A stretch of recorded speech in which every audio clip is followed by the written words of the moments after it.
For 3 generations, one family has remained committed to breeding cattle that perform where it matters most. At Andre Huguenot Stud, every mating, every selection, and every generation is guided by one goal: to produce functional, fertile, and adaptable cattle that thrive under South African conditions.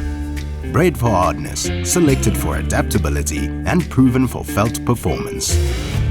Together with our guest sellers, Yari Stud, AAA Huguenote, and the J3 Huguenot Stoet, we proudly invite you to our 25th production sale, presented in association with Vleissentraal Bosveld.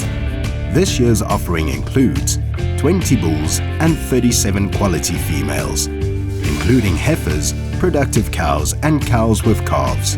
Genetics developed to add value to your herd, today and for generations to come.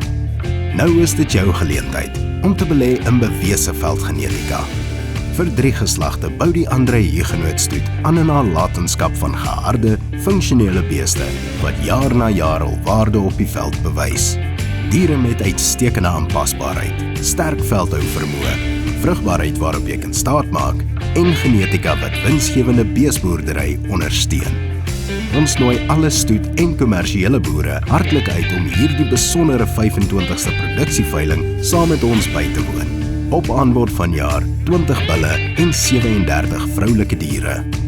Die veiling vind plaas donderdag 20 Augustus 2026 om 11:00 te Naboomspruit Veilingskrale, Mokopong, aangebied in samewerking met Vleissentraal Bosveld. Andre Huguenot Stoet en gasverkopers. 3 geslagte van bewese veldgenetika, geteel vir Suid-Afrikaanse toestande, gebou vir die toekoms.